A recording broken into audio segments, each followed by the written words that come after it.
Yun, good morning. Automatic works, may customer tayo Hyundai Accent 2012 automatic transmission. 1 week na daw hindi umandar. So ngayon, kailangan muna ma-scan natin. O, crank natin. Crank. Okay naman.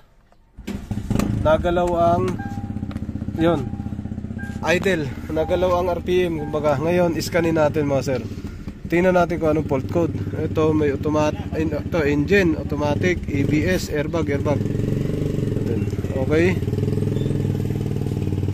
Dito makikita natin kung anong fault code yan.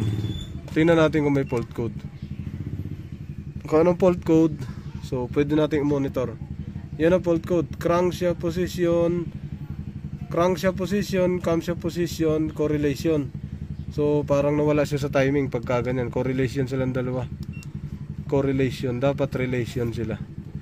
Pangalawa, A, intake, camshaft, timing over or advance. So yun, parang nawala nga sa timing. So off natin to. Tingnan natin doon. Para umandar ang sasakyan, kailangan meron siyang battery. May sapat na kuryente, may battery. Siyempre may gasolina. Kompleto sa compression. Pasok lahat ng compression. So pagka compression test naman ay bagsak, ang mangyayari lang naman nito, siyempre palyado, mamamalya. Di kaya ignition coil, spark plug kasama yon. Baka hindi umandar, sira lahat ng spark plug, sira lahat ng ignition coil, baka ganun. So crank natin ulit. Umangat. So palatandaan natin, umangat, nawala ang check engine, normal siya. Off na susi. Pag on, dapat nakailaw ang check engine, sabay. Boom, sabay siya.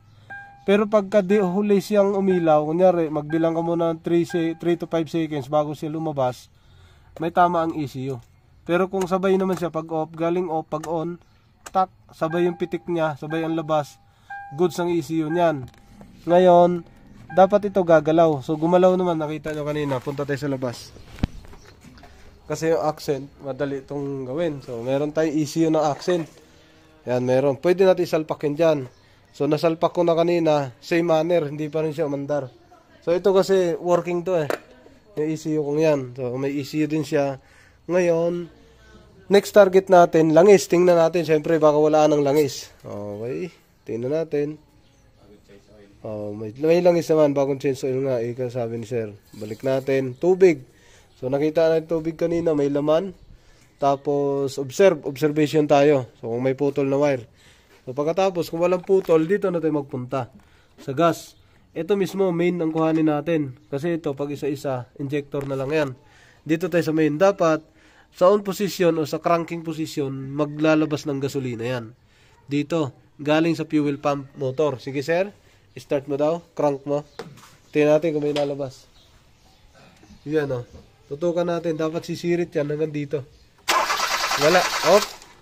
Op. Ayun. Huli na. Lumabas ang gas. So, mapapaandar na siya.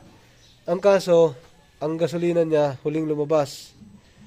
So, mapapaandar pala siya. Pagka ganito, pag crank ng sasakyan, dapat sabayan. Sabog na yan dito hanggang dito yan. Kaso, mapatay na ni sir, saka na pumuslit hanggang dito. So, mahina yun. Hindi tatama. Punta natin yung fuel pump motor. Dito naman tayo sa likod. Ito yung tangke sa likod. Yan yung gasan. Ayan, ito. Ayan. Yan ang fuel pump. Tingnan natin, baka kasi butas. O butas ang hose, ganyan. Buksan natin to. Pagkasira, bili talaga yan. Ito na siya, nabuksan natin. So wala naman siya singaw. Kasi dapat may tagas yan. Wala naman, kompleto. Pag pinukpok natin to, ano to?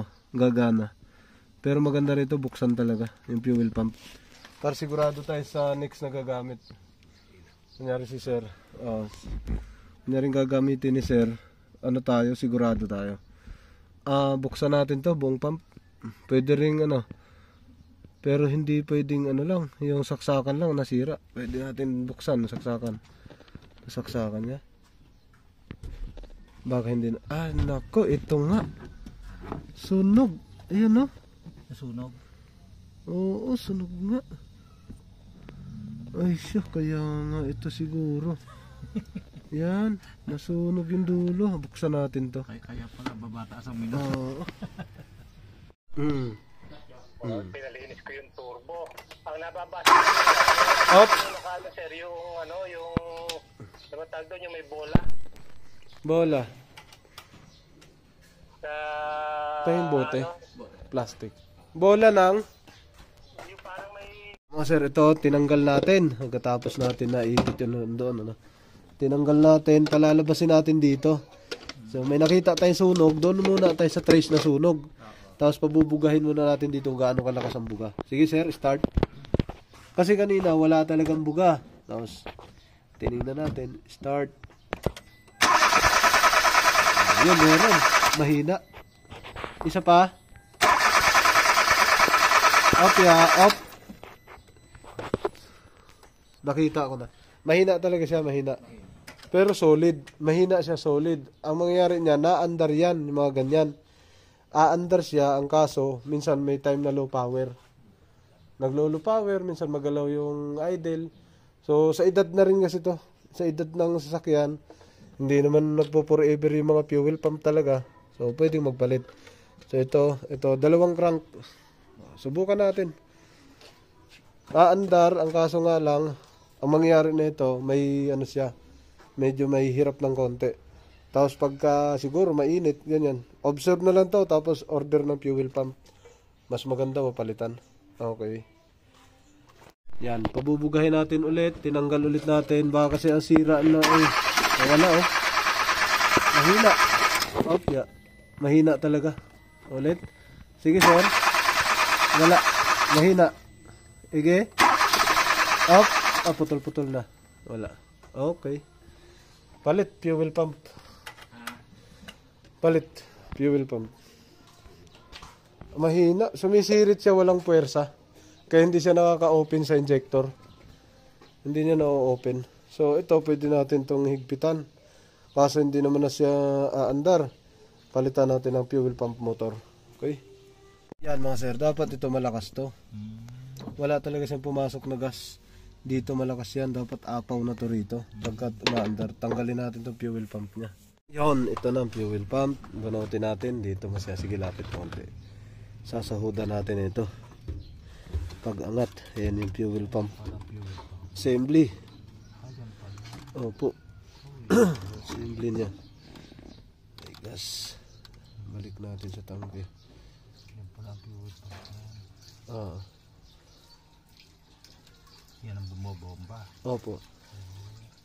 Talagang naman ang masasakyan mga modelo ngayon talaga. Ayun, nakita gasolina. Gasolina yan. So, kayong buga ng buga rito ng sigarilyo. Pag ganyan bukas isasarado ko lagi yan. Takpan natin. Okay. Yan, okay lang. Para hindi mapasukan ng dumi. Sige sir, baba mo na doon. Sige sir. Mga sir, ito, tinanggal na natin lahat. Ito yung takip dito sa fuel pump. Ang o-ring niya medyo maluwag to. Yung o-ring na to maluwag. Masyado.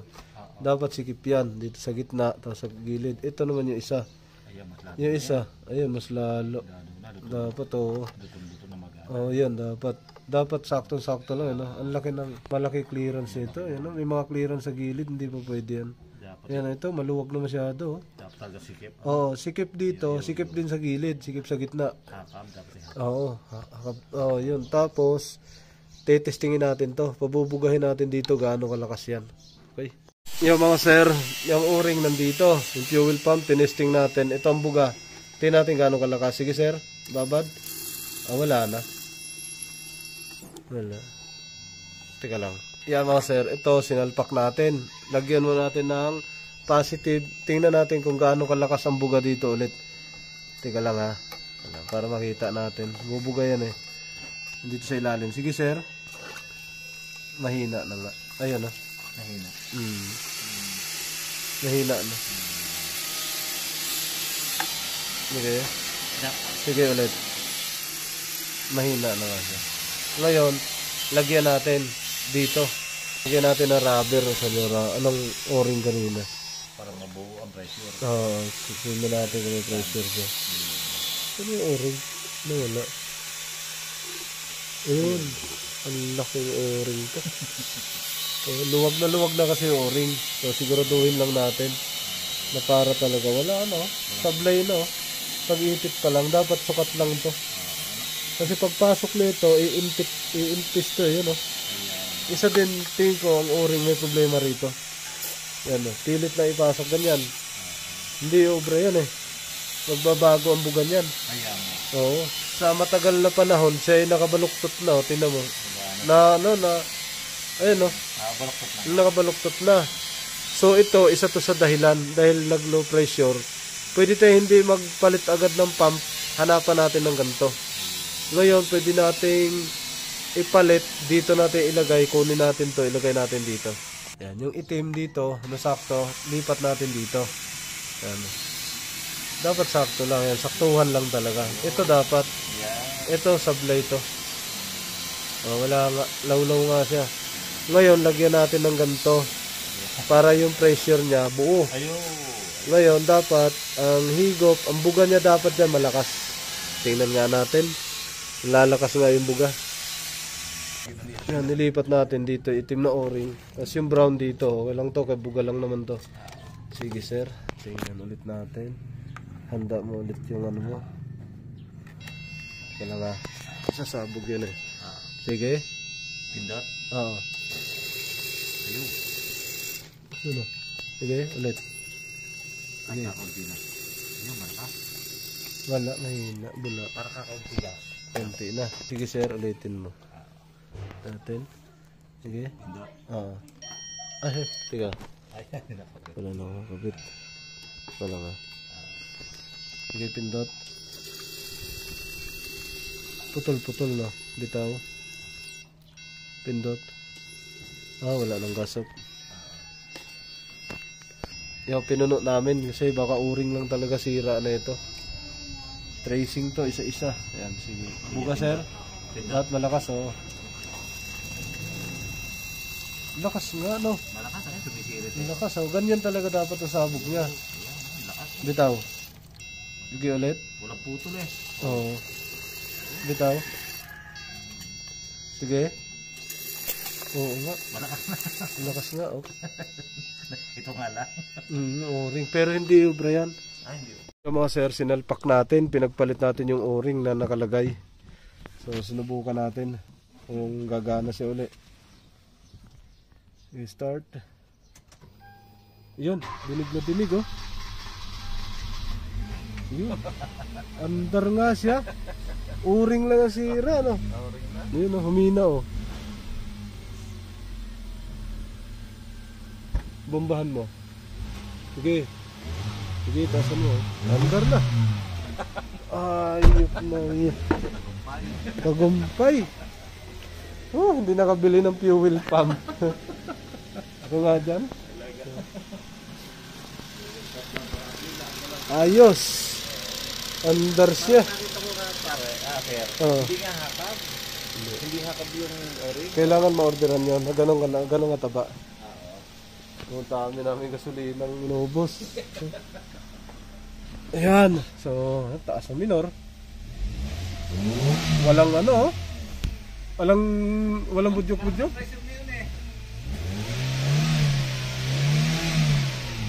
Di ba yung sirkuan hindi nagalaw na? Hindi pa, malamig pa. Malamig.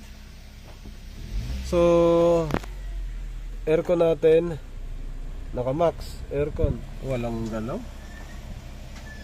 Walang kagalaw-galaw. Wala. Wala na. Wala naka-aircon yan. Wala. Ayun, termina. Dati pa, gumaganon yan dati. Alright. Tapos na. So, hindi porket sabihin na may fault code, may sira. So, ang sasakyan, walang fault code. May fault code, dalawa. Pero nakita nyo, wala siyang problema. Ayun, termina. Ayan, nag-aircon na. Walang aircon yung kanina. Yung, di ba, umangkayat?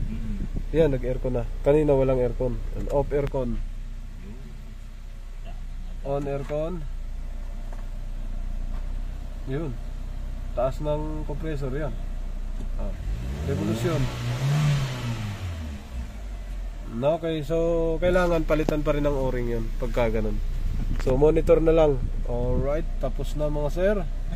Hyundai Accent, no click, cranking lang, ayaw talaga umandar. Okay na. Live data, scan. Ayun, start natin ulit. On.